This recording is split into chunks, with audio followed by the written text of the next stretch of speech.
Hello viewers, welcome to Good Chaser. আশা করছি সবাই ভালো আছেন। অনেকদিন পরে নতুন একটা জায়গায় আসছি। তো মানে খুব ভালো একটা ফিল হচ্ছে, প্লাস হঠাৎ মাথায় আসলো যে আমার রেইডারের অনেক বড় একটা পথ চলা। আমি জানি না এই রেইডার আমি আর কতদিন চালাবো, তারপরেও এটার একটা ফিলিংস আপনার সাথে শেয়ার করা। আমি 13,000+ কিলোমিটার চালানোর পরে আপনাদের সাথে একটা রিভিউ শেয়ার করেছিলাম। এখন আমার বাইকের রানিং হচ্ছে 34,000+, মানে অর্থাৎ প্রায় 35,000।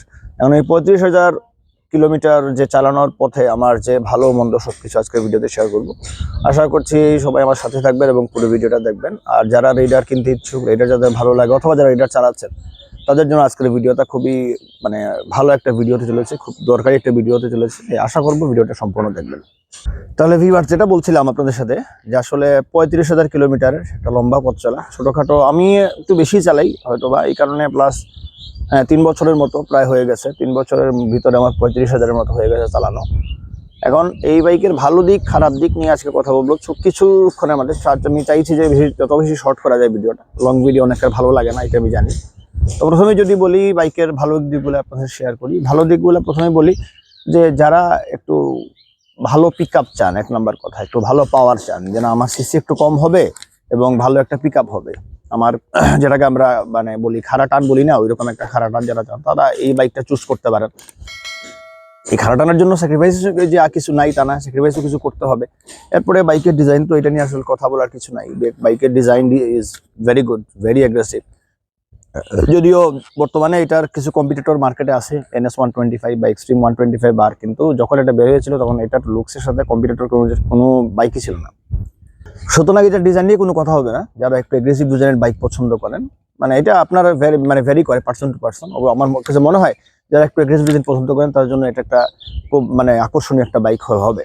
অবশ্যই এটাকে দেখলে মনে হবে যে না, বাইকটা কেনার ইচ্ছা হবে বা এটা আমার চয়েস করার ইচ্ছা হবে। তো যেটা আপনার সাথে শেয়ার করা সেটা হচ্ছে ডিজাইন নিয়ে কথা বললাম, প্লাস হচ্ছে এটার যে পিক আপ নিয়ে কথা বললাম। পিক আপ খুবই ভালো। পিক আপে যদি আপনাদের ছোট একটা উদাহরণ দিই, এটা নিয়ে আপনি সিটিতে যতটুকু কমফোর্টেবল রাইড করবেন, এর থেকে বেশি কমফোর্টেবল রাইড করবেন হাইওয়েতে যখন আপনি 60+ এটার একটা স্পিড আছে, সেটা যখন ক্রস করবেন 5th গিয়ারে 60+ যখন ক্রস করবেন, তখন আপনি মানে আলাদা একটা ফিল পাবেন যে না, এটা বাইকই আপনাকে বলবে যে না, ছোটলটা ঘুরান বা স্পিডটা বাড়ান। এটা একটা ভালো ফিল দিবেন। 125 অন্যান্য বাইকে ওইরকম একটা ভালো ফিল পাবেন না। প্লাস হচ্ছে এটার স্পিড আপনার একটু কম মনে হবে, বা এটার যে ইঞ্জিনের পাওয়ার ল্যাকিংস মনে হবে আফটার 90 কিলোমিটার/আওয়ার।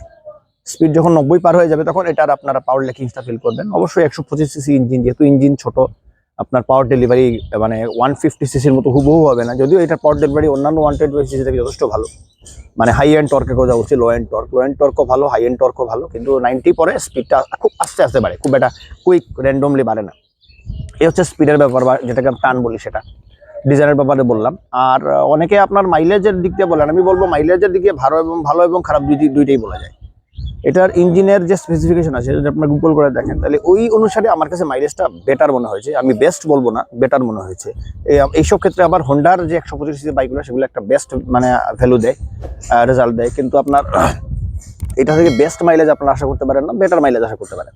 যদি আপনি জেন্টেল রাইড করেন 50 থেকে 55 থেকে অনায়াসে চলে আনতে পারবেন। আর যদি আপনি খুব বেশি খাড়া টান যেটাকে ইউজ করে, পিক আপ যেটাকে যদি বেশি দেন, তাহলে অবশ্যই এটার মাইলেজ আপনারা 45 থেকে 50-এর ভিতরে পাবেন। যদিও আমার 45-এর নিচে কখনো নামেনি, প্রথম দিকে আমার 46-48 আসতো, এখন আমার 50+ আমার আসে। এটা হচ্ছে কথা। এটাকে আমি ভালোর কাতারেই রাখবো, এটাকে আমি মানে ব্যাড সাইড আমি বলছি না। এরপরে আরো যদি ভালো দিক বলেন, ভালো দিক আমি বলবো যে আসলে ফিলটা, রাইডিং ফিলটা এটার বেটার। যদিও আমি বলবো যে হ্যান্ডেল বার যদি একটু আপরাইট হইতো তাহলে ভালো লাগতো। এটা আসলে এখন এত আপরাইট হ্যান্ডেল বার একটু দিলে ভালো হইতো আমাদের জন্য, বিকজ আমাদের বাংলাদেশের রাস্তাঘাটগুলো খুব একটা স্মুথ না, অনেক ভাঙাচোরা। তো আপরাইট হ্যান্ডেল বার হলে হাতের মধ্যে মানে খুব ব্যথা লাগবে না, বা হাতের কবজিতে ধরবে না, যেটা কিন্তু স্পোর্টস বাইকে ধরে। এটার কারণ রাইডিং পোস্টারটা কিছুটা স্পোর্টিং। এটা হচ্ছে কথা। তো ভালো দিকগুলোর মধ্যে এই কয়েকটা ছিল। আরো যদি ভালো দিকগুলো আমি বলতে যাই, তাহলে না, আর খুব বেশি ভালো দিক আমি পাচ্ছি না। এরপরে চলুন চলে যাই খারাপ দিকগুলোতে। তাহলে ভিউয়ার্স, এতক্ষণ কথা বললাম ভালো দিকগুলো নিয়ে, এখন চলুন খারাপ দিকগুলো নিয়ে জানা যাক। তো খারাপ দিকের মধ্যে প্রথমেই বলবো রাইডিং কমফোর্টেবিলিটির যে একটু ছোটখাটো একটা ইস্যু। এটা আমার কাছে ইস্যু মনে হয় যে সেটা শেয়ার করা খুব বড় ইস্যু, অনেক কাছে না মনে হতে পারে। এটা রাইডিং পোস্টারটা একটু স্পোর্টি হওয়ার কারণে হাতের কবজিতে আমি আনকমফোর্টেবল ফিল করি লং টাইম চালানোর পরে। হয়তো অনেকের কাছে এটা খুব বড় ইস্যু মনে হতে না পারে, বাট এটা আমি ফেস করেছি বিধায় আপনাকে শেয়ার করলাম। এরপরে যদি আমি বলি সেটা হচ্ছে মাইলেজ, বেটার বেটার বলা যায়, গুড বলা যাবে, মানে গুড বেটার বলা যায়, বেস্ট বলা যাবে না। 50-55 অনেকের কাছে এমন কোনো বড় ভালো মাইলেজ না। আমি এমনও শুনেছি যারা সেলুটো চালান তারা হচ্ছে আপনার, বা হোন্ডা আপনার এসপি শাইন চালান, তারা 55+ অনেকে বাইক পেয়েছেন। বাট ওইটা মানে ওই বাইকগুলোর পাওয়ার আর এগুলোর বাইকের পাওয়ারের মধ্যে কিছু তফাৎ আছে। এই কারণে এটাকে আমি ভালো বলবো না, খারাপও বলবো না, অনেকের কাছে খারাপ মনে হতে পারে, ইটস ওকে, যার যার ব্যক্তিগত ব্যাপার। এরপরে বলবো চেঞ্জ পকেটের ব্যাপারটা, এটাকে তো খুব আমাকে ভুগিয়েছে, চরম ভুগিয়েছে এটাকে আমার, এটাই ব্যাপারটা আমাকে, কারণ আমি 30,000-এর ভিতরে 2বার চেঞ্জ পকেট চেঞ্জ করেছি। আপনারা যদি এক্ষেত্রে ভালো একটা লং লাস্টিং, মানে লং টাইম ইউজ করতে চান একটা চেইন দিয়ে, তাহলে পকেট মডিফাই করতে হবে এবং ওরিং চেন ব্যবহার করতে হবে। এটা হচ্ছে আমার সাজেশন, আমি যতটুকু রিসার্চ করে জানতে পেরেছি। আর যে স্টক পকেট দিয়ে আপনারা খুব বেশি দিন চালাতে পারবেন না। এই হচ্ছে চেইন এবং চেইনের ব্যাপারটা। এরপরে ক্লাস প্লেটের কথা বললে RTR 2V, RTR 4V এবং এই রেইডার, এই তিনটার কিন্তু আপনার হচ্ছে class plate same. Class plate same হলেও মডেল ভেদে ইঞ্জিনের পাওয়ারের জন্য তাদের একটু হালকা পাতলা কিছু পাওয়ারের মধ্যে কিছু পরিবর্তন হবে। সেক্ষেত্রে মেকানিকরা ওই একই মডেল তিনটাতে সাজেস্ট করে। বাট আমি বলবো স্টক ক্লাস প্লেট যেটা, সেটা খুবই ভালো পরিমাণের থাকে, সেটা কিন্তু আপনারা ব্র্যান্ডের শোরুমেও গিয়ে আপনারা পাবেন না। ওইখানের সার্ভিস সেন্টার যেটা দেয় সেটা হচ্ছে ব্র্যান্ডেরই আপনার আফটার মার্কেট লেভেলের যে ক্লাস প্লেট সেটা। তো স্টক ক্লাস প্লেটে যদি আপনার 20,000 কিলোমিটারের মতো যায়, তাহলে আপনি সার্ভিস সেন্টার থেকে যেটা লাগবে সেটা 10 থেকে 15,000 কিলোমিটার মতো চালাতে পারবেন। আর যদি আপনার রাইডিং স্টাইলটা আরো বেশি জেন্টাল থাকে, আপনি যদি বুঝে চালান এবং ইঞ্জিন অয়েল সহ পর্যাপ্ত মেনটেন্যান্স গুলা ঠিক মতো রাখেন, তাহলে হয়তো আপনি 15,000+ একটা ক্লাস প্লেট দিয়ে, মানে সার্ভিস সেন্টারের ক্লাস প্লেট দিয়ে চালিয়ে নিতে পারবেন। এটা হচ্ছে কথা। তো এটা খুব বেশি লং লাস্টিং আমি বলবো না। প্লাস হচ্ছে এই কমিউটার বাইকের সাথে অন্যান্য কমিউটার বাইকের অনেক তফাৎ আছে।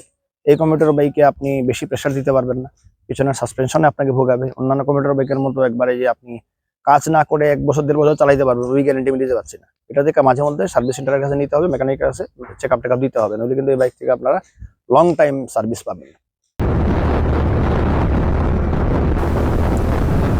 তাহলে ভিউয়ার্স, আসলে ভিডিওটা রেকর্ড করার সময় আমার যে ইয়েটা কি বলে, আমি 2টা বিষয় স্কিপ করে গেছি। আমি ওই স্কিপটাই আমি আপনাকে বলতেছি। এবং প্রথমত কথা হচ্ছে ব্রেকিং নিয়ে অনেকের একটা ইস্যু থাকতে পারে।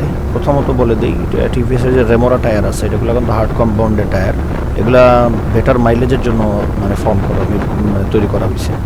কাজে এগুলো থেকে আপনি ভালো মাইলেজ পাইতে গিয়ে কিন্তু আপনার টায়ারগুলো অনেক শক্ত প্রকৃতির।